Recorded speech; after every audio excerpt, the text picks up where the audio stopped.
Les fonctions cubes fonctionnent exactement comme les tableaux croisés dynamiques. Je vais vous montrer pourquoi je dis ça. Donc, prenons un exemple. Si la déclinaison des ventes par marque, si nous créons un tableau croisé dynamique, en se basant en fait sur notre modèle de données, qu'est-ce que nous allons obtenir? Essayons de voir. Si nous partons dans Power Pivot, partons dans Gérer, juste agrandir. À partir de là, je vais créer un tableau croisé dynamique. Je vais mettre sur une feuille existante. Je vais le mettre à partir de là. Bon, je peux le mettre à partir de là et on fait OK. OK. Et ici, on veut une déclinaison par marque. Donc, je cherche la colonne marque. Je mets ici les lignes.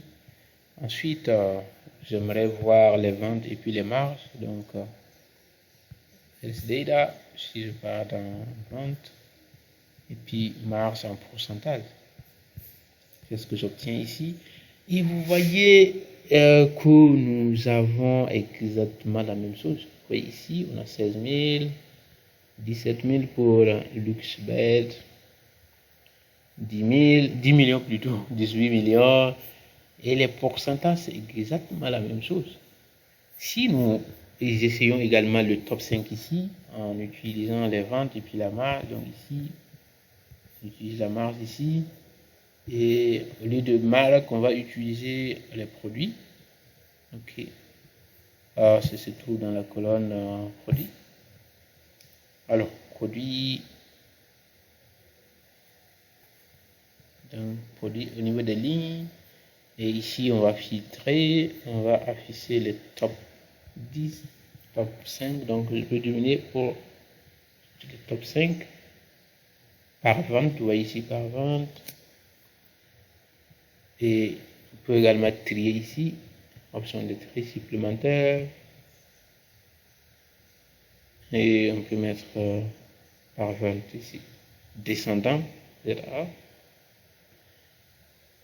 Et vous voyez que on a exactement la même chose ici. Vous voyez, on a Silent Night, Clear Dream, Pure Dream, Nebula et puis Frameboy Basic.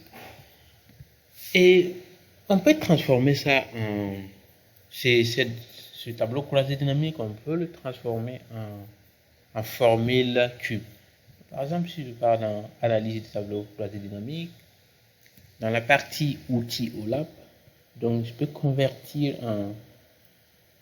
en formule. Vous voyez que le tableau croisé dynamique va disparaître et je vais avoir en fait